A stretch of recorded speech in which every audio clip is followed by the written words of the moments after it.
தம்பி கார்த்தி எப்படி இருக்கீங்க? நல்லா இருக்கேன். 1001 திரைப்படத்தில் என்னுடைய ரசிகனாக நடித்தேன். பொன்னியின் செல்வன் திரைப்படத்தில் நான் ரொம்ப ஆசைப்பட்ட வந்தியத்தேவன் கதாபாத்திரத்தில் பல வருஷம் கழித்து அது உங்களுக்கு தான் அமைஞ்சது. நடிகர் சங்கத்தில் நான் இருந்த பதவியில் தான் நீ இருக்க. நமக்குள்ள எவ்வளோ ஒற்றுமை பண்ணியா? உண்மையா சொல்லணும்னா உங்க ஆசீர்வாதம் எப்பவுமே எனக்கு வேணும். நான் பல நாள் பல சோதனைகள் இருக்கும்போது உங்களை நினைக்காம போனதே இல்லை. அந்த ஷார்ட் டைரக்டர் ஆக்ஷன் சொல்றதுக்கு முன்னாடி ஐயா நீங்க ஊர்ல இருந்து நடிச்சிங்கன்னு சொல்லிட்டு நான் ஒவ்வொரு ஷார்ட்டையும் நடிச்சிருக்கேன். ஸோ நான் வந்து மானசிகமா நான் தலையிலிருந்து கும்பிட்டுக்கிட்டே இருந்திருக்கேன். உண்மை உங்களை வணங்கிட்டே தான் இருந்திருக்கேன். என்னோட ஆசீர்வாதம் எனக்கு எப்பயுமே இருக்கும். என்னுடைய அன்பு தம்பி சிவகுமார் என்னுடைய மிகப்பெரிய ரசிகர். எல்லாருக்கும் தெரியும். நீங்க என்ன மாதிரி நடிக்க போறீங்கன்னு அவர்கிட்ட சொன்னதுக்கு அப்புறம் அவருடைய முதல் ரியாக்ஷன் என்னவா இருக்குது? வாத்தியார் ஏன் சொல்றாங்கன்னா எத்தனை சூப்பர் ஸ்டார் வந்தாலும் எல்லாத்துக்கும் பாதத்தோடு கொடுத்தது அவர் தான். அவர் தான் வாத்தியார். அது பண்றப்ப ரொம்ப கேர்ஃபுல்லா இருக்கணும் அப்படின்னு சொன்னது. அண்ட் அதுக்கு எவ்வளவு மெனக்கெட்டு வந்தது. அப்பா கூட அவர் நடிச்சிருக்காரு. அப்ப வந்து சில ஆக்டர்ஸ் இருப்பாங்க, அவங்க வந்து அடிக்கிற மாதிரி நடிக்கிற சீன் இருந்ததுன்னா அடிச்சுடுவாங்க. அப்பதான் ரியலா இருக்கும். அப்ப அப்பாவும் போய் அவங்க சொல்லியிருக்காரு இந்த மாதிரி, ஆனா நீ அடிச்சிருக்க, நீ நடிக்கிறதானே, நான் அடிக்கிற மாதிரி நடிக்கிறேன், நீ அடி வாங்குற மாதிரி நடின்னு சொல்லுவாங்க. ஸோ அவ்வளோ கேர்ஃபுல்லா பார்த்துக்காங்க ஒவ்வொரு ஆர்டிஸ்ட். இன்னைக்கு இருக்கிற ஸ்டாண்ட் யூனியன் ஆகட்டும், இன்னைக்கு இருக்கிற நடிகர் சங்கம் ஆகட்டும், எத்தனையோ சின்ன சின்ன யூனியன் ஆரம்பிச்சது அவர் தான். ஏன்னா எப்பவுமே அடுத்தவங்க நல்லா இருக்கும் நல்லா இருக்கும்னு சொல்லி ஒவ்வொரு திட்டத்தையும் பிளான் பண்ணது அவராக தான் இருக்காரு. எல்லாத்துக்கும் முன்னோடியா அவராக தான் இருக்காருங்கிறது ரொம்ப ரொம்ப பெருமையான விஷயம். அதனாலதான் அவர் என்னைக்குமே என்றும் மார்க்கண்டேனாவே இருக்கார். வாழ்த்துக்கள். நன்றி நன்றிங்க. அப்புறம் காத்து வாவாதியாவேன்னு சொன்ன உடனேயும் கூப்பிட்ட குரலுக்கு முதலாக நான் வந்து நிற்பேன். நீயும் அப்படிதான் நினைக்கிறேன். அப்படிதானே? அவரை பார்த்து கத்துக்கிட்டாதவங்க யாரும் இருக்க முடியாது. யார் என்ன கேட்டாலும் இல்லைன்னு சொல்றதே இல்லை. அது 2-3 வகை சொல்லுவாங்க. இருந்தா கொடுக்குறது, இருக்கிறதுல கொஞ்சம் கொடுக்குறது, இருக்கிறதே கொடுக்குறது. இவர் இருக்கிறதே கொடுக்குறாரு. ஸோ அவங்க கிட்ட இருந்து தான் நிறைய கத்துக்கணும். எப்படி அடுத்தவங்களுக்கு செய்யணுங்கிறது அவங்க கிட்ட தான் கத்துக்கணும். ஸோ முடிஞ்ச அளவுக்கு உங்களை மாதிரியே யார் எந்த உதவி கேட்டாலும் இல்லைன்னு சொல்லாம நம்மளால முடிஞ்சு செய்யணுங்கிறது உங்களுக்கு கத்துக்கிட்டு. அது அப்பாவோட வளர்ப்புன்னு நினைக்கிறேன். வாழ்த்துக்கள். நன்றி. வாவாதியார் திரைப்படம் மிகப்பெரிய பிளாக் பஸ்டர் அமைவதற்கு என்னுடைய மனமார்ந்த வாழ்த்துக்கள். தொடர்ந்து உன் பணி மக்களுக்காகவே அர்ப்பணி. வாழ்க வளர்க. இங்க இந்த தருணத்துல வந்து எம்ஜிஆர் ஐயாவே வாழ்ந்துட்டு இருக்கிற நிறைய பேர் வந்திருந்தாங்க. அவங்க எல்லாருமே எனக்கு ஹெல்ப் பண்ணிருக்காங்க படத்துல. ஸோ அவங்களுக்கு இந்த வகையில் நான் நன்றி தெரிவிச்சுக்கலாம். என்னன்னா அவரை மாதிரியே மேக்கப் போட்டு ஒவ்வொரு ஊரா போய் நடிச்சுட்டு வர்றவங்க, அதே மாதிரி அசிஸ்டன்ட் டைரக்டர்ஸ்க்கு, ப்ரொடக்ஷன் டீமுக்கு, எல்லாருக்கும் படத்தை வந்து எல்லாருக்குமே என்னோட நன்றி தெரிவிச்சுக்கிறேன். Thank you so much, Rathi sir, and now there is super game sir, master, ரொம்ப ரொம்ப சந்தோஷம் நீங்க எல்லாரும் இங்க வந்திருக்கிறது. நல்லா சொன்ன மாதிரி தர்மத்தின் வாழ்வதை சூதுக்கவும் ஒரு படம் பண்ணிட்டு கிட்டத்தட்ட 10 வருஷத்துக்கு அப்புறமா மறுபடியும் தர்மமே வெல்லம்னு ஒரு படம் பண்ணியிருக்காரு. அந்த நல்லதை மறுபடியும் கொண்டு வந்து சேர்த்ததுக்கு உங்களுக்கு ரொம்ப ரொம்ப நன்றி. நல்லா பார்த்தீங்களா? இதுதான் நலம். எல்லாருக்கும் ஒவ்வொரு டைரக்டர்ஸ் பிடிக்கும். ஆனால் எனக்கு தெரிஞ்சு நிறைய டைரக்டர்ஸ்க்கு பிடிச்ச ஒரு ஆள் தான் நவீன்குமார் சாமி சொல்லலாம். நான் எந்த செட்டுக்கு போனாலும் பசங்க சொல்லுவாங்க, சார் நலன் சார் படம் பண்றீங்க, நலன் சார் படம் பண்றீங்க. அவ்வளோ ஃபேன் பாய்ஸ் இருக்காங்க அவங்களுக்கு. இவனால காயம் போடுறது பெரிய தப்பு. அவங்க எல்லாரும் வெயிட் பண்ணிட்டு இருக்காங்க இந்த படத்துக்காக. நலன் வந்து ஒரு தக் வைஃபாவே வாழ்ற ஒரு ஆள். நீங்க பாத்தீங்களா, இங்க வந்து வைஃபுக்கு செல்யூட் அடிச்சுட்டு போறாப்புல, இப்படி ஸ்கோர் பண்ணி போய் நமக்கு திட்டம் கொடுக்குற ஒரு ஆள். எல்லாருக்கும் அவங்ககிட்ட வேற ஒரு பிலாசபி இருக்கும், சனாசனம் மாதிரி வேற ஒரு பிஹேவியர் இருக்கும்.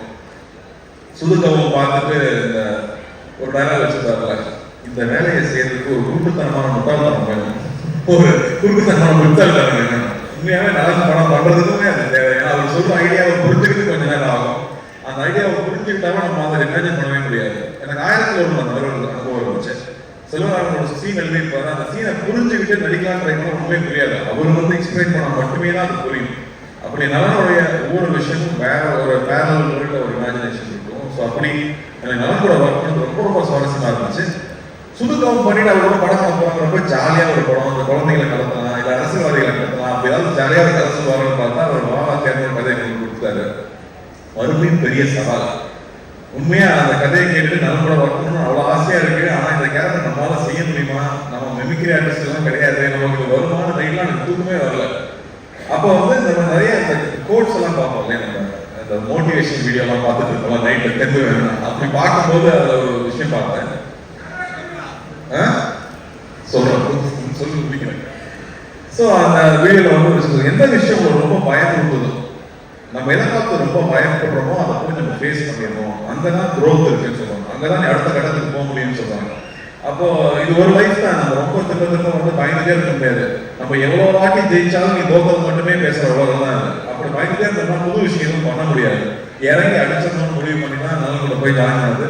நலன் இருக்கிற ஒரே தைரியம் தான் அந்த படம் பண்ண சொல்லலாம். ஏன்னா இந்த படம் கத்தி மேல நடக்கிற மாதிரி ஒண்ணு ஜெயிக்கலாம், இல்லாட்டி நம்ம போட்டு காலி பண்ணிடுவாங்க இந்த படத்துல. அப்படி ஒரு ரிஸ்கான ஒரு சப்ஜெக்ட், ஒரு ஆக்ட் இருக்கு. ஆனா படம் ஜாலியான படம், என்டர்டெய்னிங்கான ஃபிலிம். அவர் சொன்ன மாதிரி இது ஒரு 80s 90s தமிழ் சினிமாவுக்கு ஒரு அடையாளம் இருக்கு. நம்ம எல்லாமே இந்த ரூட்ஸை போய் தேடிட்டு இருக்கோம். அப்படி தமிழ் சினிமா ஒரு அடையாளமா இருக்கிற மசாலா படங்களுக்கு ஒரு ட்ரிபியூட்டா அந்த படம் இருக்கணும் அப்படிங்கிறது அவருடைய எண்ணம். ஸோ ஒரு ஃபுல் அண்ட் ஃபுல் என்டர்டெய்னர். ஒரு பக்கம் வாத்தியாருங்கிற கேரக்டர் இருக்கு. அந்த கேரக்டருக்கு இப்போ போலான்னு முடிவு பண்ணியாச்சு. உள்ள போனா அவர் ஒரு பெரிய கடல், புரட்சி தலைவர், மக்கள் தலைவர், பொன்மன செங்கல், அவர் மக்கள் அவர் வச்சிருக்க பேர் அவ்வளோ பெரிய பேர். அவரை பத்தி பேசினாலே சொல்லிக்கிறாங்க. ஏன்னா அவரை பத்தி தெரிஞ்சுக்க ஆரம்பிச்சு இந்த படத்துக்கு போனதுக்கு அப்புறம் தான். Love you boys, love you. இன்னைக்கும் love you guys, love you மக்களே. இன்னைக்கும் நீங்க வந்து ஒவ்வொரு வீட்டுக்கு போனீங்கன்னா ஒரு புகைப்படத்தை பார்க்க முடியும். ஒண்ணு அதுல கொட்டு வச்சு மாலை போட்டு சாமி கும்பிட்டு இருப்பாங்க, இல்லாட்டி பெருமையா அந்த முகத்தை பார்க்கணும் இருக்காது வச்சிருப்பாங்க. அப்படி ஒரு பெரிய ஐகான். அவர் வெறும் 60s 90s 70s 80s இருந்த ஒரு நடிகர் இல்லை, அவர் ஒரு எமோஷன், அவர் ஒரு தனி சகாப்தம். அவர் மாதிரி யாருமே சொல்ல முடியாது. அவர் வாழ்க்கையில செஞ்சுக்காத கஷ்டம் கிடையாது. ஆனா அவர் மாதிரி மக்கள் நேயம், அவர் மாதிரி ஒரு தாராளம் அப்படி யாருமே நம்ம சொல்லவே கிடையாது. சாதாரண ஆள் கிடையாது. அவர் வந்து தமிழ் சினிமாவை மாத்திருக்காரு, தமிழ்நாட்டு அரசியலை மாத்திருக்காரு, எத்தனையோ பேர் வாழ்க்கையை மாத்திருக்காரு. அவர் ரசிகர்களுக்கு நல்லதே சொல்லி, நீங்க நல்லது சொன்னா தெரிஞ்சுன்னு சொல்லும் போது நான் நல்லதுதான் சொல்லுவேன், என் ரசிகர் என்ன மாதிரி தான் இருக்கணும், நல்லதை மட்டுமே சொல்லி கொடுத்து தன் ரசிகரும் என்ன மாதிரியே இருக்கணும்னு பண்ணியிருக்காரு. அவரோட ரசிகர்கள் தண்ணி அடிக்க மாட்டாங்க, தம் அடிக்க மாட்டாங்க. எப்படி அவ்வளவு இன்ஃபுளுன்ஸா அவர் எடுத்துக்க முடியும் அவங்களுக்கு ரொம்ப ரொம்ப ஆச்சரியமா இருக்கு. அவரோட பாடல்கள் மூலமா அவ்வளவு விஷயங்கள் சொல்லிட்டு போயிருக்காரு. இன்னைக்கு வந்து நியாயம் தர்மம் இல்லாட்டி வந்து தன்னம்பிக்கை வேணும்னா இன்னைக்கு அவரோட பாடல்கள் உதாரணமா இருந்துருக்கு. அவர் பாட்டை பாடினாலே வயது 2 தான். அப்படி வருவது அவங்க பண்ண போறது ரொம்ப ரொம்ப பயமா இருந்துச்சு. இன்னும் அவரோட பத்தி இன்னுமே பேசிட்டு இருக்காங்க, இன்னுமே அவரை பத்தி பேசிட்டு இருக்காங்க. அவர் ஒரு பாட்டை சொல்லியிருக்காரு, வாழ்ந்தாலும் மறைந்தாலும் பெயர் சொல்ல வேண்டும், இவர் போல யாருக்கு ஊர் சொல்ல வேண்டும் அவரே பாடிட்டு போயிட்டார். தன்னுடைய வாழ்க்கையே மக்கள் பணியா இருக்கணும், மக்களுடைய நன்மை தான் என்னுடைய வேலையிலே அவர் பண்ணியிருக்காரு. அதுக்கு முத்தாய்தான் தமிழ் நம்மளோட சென்னை சென்ட்ரல் ஸ்டேஷனுக்கு அவரோட பேர் வச்சிருக்காங்க. புரட்சி தலைவர் doctor MGR Chennai central station பேரு. ஒரு நாளைக்கு கிட்டத்தட்ட 400 ட்ரெயினிங் இருக்கு கிளம்புது. ஒவ்வொரு ட்ரெயின் கிளம்பும் போதும் சென்னை புரட்சி தலைவர் டாக்டர் எம்ஜிஆர் ராமச்சந்திரன் அவருடைய பேர்ல சென்னையிலிருந்து கிளம்புற ட்ரெயின் ஒரு நாளைக்கு கிட்டத்தட்ட 5000 தடவை அவரோட பேர் அனௌன்ஸ் பண்ணிக்கிட்டே இருக்காங்க. அப்படி வாழ்றதுன்னா அப்படி எப்பேற்பட்ட வாழ்க்கையா இருக்கும், அவர் எப்பேற்பட்ட மனிதனா இருக்கும். அவரை நம்ம இங்க கொண்டு வந்து சேர்க்கணும் சாதாரண விஷயம் இல்லை. ஸோ தொடர்ந்து அவர் படங்களே பார்க்கறது, இன்ஃபேக்ட் சிலம்பம் கிளாஸ்லாம் போய் ரொம்ப நாள் ஆயிடுச்சு. நான் வந்து இந்த ஷூட்டிங் டைம்ல காலையில வந்து ஈவினிங் ஷூட்டிங் போயிட்டு வந்து முன்னாடி கண்டினியூஸா ஒரு மாதிரி ப்ராக்டிஸ் பண்ணேன். அனலாஜ் மாஸ்டர்னா கூட நின்று அவர் அந்த அப்பா கதையெல்லாம் சொல்லி இன்ஃபேக்ட் ரியலி என்ஜாய். இது வந்து எங்க ஜெனரேஷனோட ட்ரிபியூட்டா சொல்லலாம். இது வந்து ரொம்ப பக்தியோட அந்த கேரக்டர் பண்ணியிருக்கோம் நான் சொல்லுவேன். எவ்வளவு சின்சியரா அந்த கேரக்டர் க்ளோஸ் பண்ண முடியும்.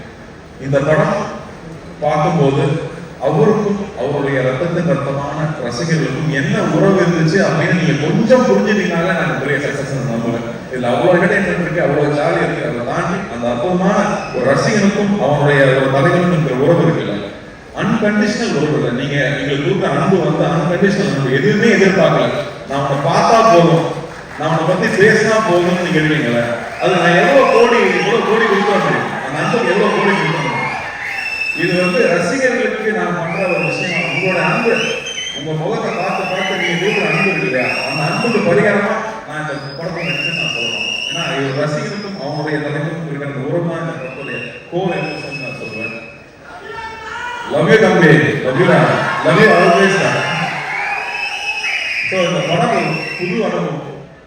இந்த படத்துக்குள்ள போனதுக்கப்புறம் வந்து முக்கியமான ஜார்ஜோடைய ஒர்க்கும் சந்தோஷனோட ஒர்க்கும் டிரெக்ஷன் ஒர்க்கும் சொல்லுவேன். ஏன்னா இது வேற ஒரு வேர்ல்டு, ஒரு பேரலல் வேர்ல்டு இதெல்லாம் கிரியேட் பண்ணிருக்கிறது. ஏன்னா வந்து 90s கிட்ஸ் தான் சொல்லுவாங்க, டே நல்ல யாரும் உங்களுக்கு தெரியாதுடா, இந்த படம் வரணும்னு நான் 90s கிட்ஸ் கதை நான் பார்க்குறேன். ஸோ மறுபடியும் நமக்கு ஒரு ஓஜி மறுபடியும் நாள் படத்துன்னு பார்க்க போகிறோம். எப்படி எம்ஜிஆர் சார் ஒரு ஓஜி அந்த மாதிரி திரும்ப ஒரு டார்க் காமெடியோட ஓஜி மறுபடியும் இதை கொண்டு வந்திருக்கோம். ஸோ ஐம் ஸோ ஹாப்பி நல்ல ஒர்க் பண்ணுறது. நான் வந்து நல்ல மாதிரி டைரக்டர் வந்து நான் அடிக்கடி யோசிப்பேன், தெலுங்குல பெரிய படம் பண்ணுறாங்க, மலையாளத்தில் வித்தியாசமான படம் பண்ணுறாங்க, தமிழுக்கு என்ன அடையாளம் இருக்குது, நம்ம வித்தியாசமாக என்ன பண்ணுறோம். ஏன்னா இங்கே வந்து ரொம்ப பயந்துட்டே இருந்தோம்னா யூஸ்வலான ஃபில்மே பண்ணிக்கலாம், ப்ரொஃபஷனல் புது விஷயம் பண்ண முடியாது. இந்த மாதிரி டைரக்டர்ஸ் ரொம்ப ரொம்ப முக்கியம் நான் நினைக்கிறேன். அவங்க தொடர்ந்து படம் பண்ணது முக்கியம்னு நினைக்கிறேன். ஸோ அந்த வகையில் நல்லா மறுபடியும் இந்த படம் பண்ணுறது, அது இந்த மாதிரி ஒரு டஃப்பான சப்ஜெக்ட் எடுத்துட்டு அதை இவ்வளோ ஜாலியாக டெவலப் பண்ணது எனக்கு ஸோ ப்ரௌட். இந்த மாதிரி பேரியர் பிரேக் பண்ணால் புது விஷயங்கள் ட்ரை பண்ணவே விட மாட்டாங்க நம்மள. அந்த வகையில் ஐம் ஸோ ஹாப்பி.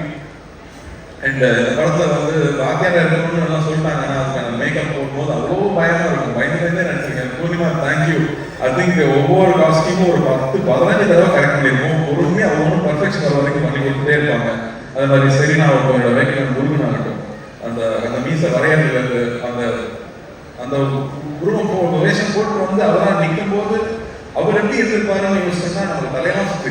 அவரை பற்றி கேள்விப்பட்ட கதைகள், அவ்வளோ கதைகள் வந்துட்டே இருக்கு. இன்னும் நல்லா சொல்லிட்டு இருக்காரு. ஒருத்தர் பற்றி விசாரிச்சோம்னா ஒரு 10 கதை சொல்லுவாங்க சார். அவரை பற்றி மட்டும் விசாரிச்சா எங்கே போனாலும் கதையாக வந்துட்டு இருக்கு.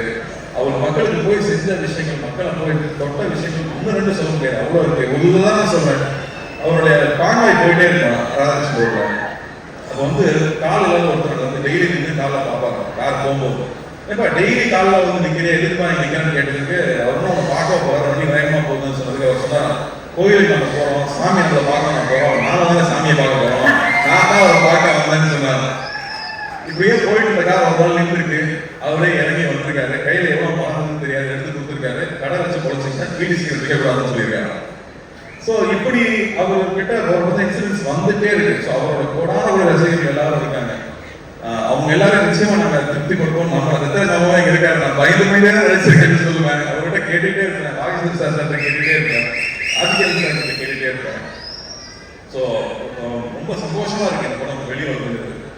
சித்ராஜ் மாமா மறுபடியும் மொட்டை பாஸ் நடிச்சிருக்கிறது ஒரு ஸ்பெஷல் எலிமெண்ட்னு சொல்லலாம். இந்த படத்துல ராஜ்கிரண் சார் வந்து ஒரு கம்ப்ளீட் டிவோட்டட் எம்ஜிஆர் அவர்களுடைய ஃபேனாக நடிச்சிருக்காரு, தாத்தாவாக நடிச்சிருக்காரு. ஆனந்தராஜ் சார் ஒரு பயங்கர ஸ்பெஷல் பிந்தாஸ் கேரக்டர் அவர். சுந்தர் சார் எல்லாருக்கும் Shilpa I think very brave of to do this character நான் சொல்லுவேன். ஏன்னா அவங்களுக்கு வந்து கண்ணம்மா ஒன்று சாங்ல எல்லாரும் பார்த்து எல்லாம் கிளங்கிருக்காங்க பசங்க. மறுபடியும் இந்த படத்தில் வேற ஒரு கேரக்டர் அவங்க பண்ணியிருக்காங்க. So this be a very special film.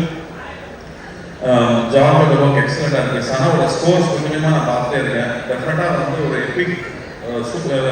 சனா சொன்ன மாதிரி நமக்கு சூப்பர் ஹீரோவாக வந்து சினிமாவில் வந்தது எம்ஜிஆர் அவர்கள் தான். ஒரு நம்மளுடைய உடல் ஆவில கலந்தவராக இருக்காங்க. நமக்கு முன்னாடி நம்ம பார்த்த ஐகான்ஸ் எல்லாருமே. ஸோ அவர் நம்ம சூப்பர் ஹீரோ எடுத்தால் நானும் அந்த படத்தை சூப்பர் ஹீரோ படம் ஃபில்மாவே பார்க்கணும்னு சொல்லலாம். ஆனால் நம்ம ஊர் மசாலா, நம்ம ஊர் ஸ்டைலில் ஒரு படமாக அது வந்துருக்கு.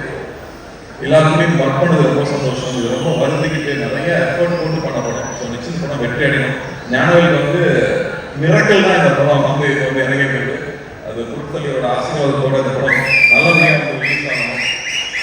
உங்க எல்லாருக்கும் பெரிய அன்பு, பெரிய நன்றி. இங்கே வந்து கலந்துக்கிட்டு வளர்ந்து பத்திரிகை தொலைக்காட்சி நண்பர்களுக்கு முக்கியமாக எல்லாரும் நீங்களாம் நிறைய பேர் எம்ஜிஆர் பார்த்துருப்பீங்க, அவங்களுக்கு தெரிஞ்சிருக்கும். ஸோ உங்களுடைய அன்பு எப்பவுமே எங்களுக்கு தேவை. எப்பவுமே கைடு கேட்பீங்க, எப்பவுமே சரியான படத்தை பாராட்டிருக்கீங்க. உங்களுக்கு ரொம்ப ரொம்ப நன்றி. இந்த படத்தை நீங்கள் சப்போர்ட் பண்ணணும். இந்த சப்போர்ட் ரொம்ப முக்கியம். ஏன்னா இந்த மாதிரியான அட்டம்ஸ் பண்ணும்போது நீங்கள் கொடுக்குற சப்போர்ட் தான் இந்த மாதிரி படங்கள் வந்துகிட்டே இருக்கு. ஸோ ரொம்ப ரொம்ப நன்றி. தேங்க்யூ.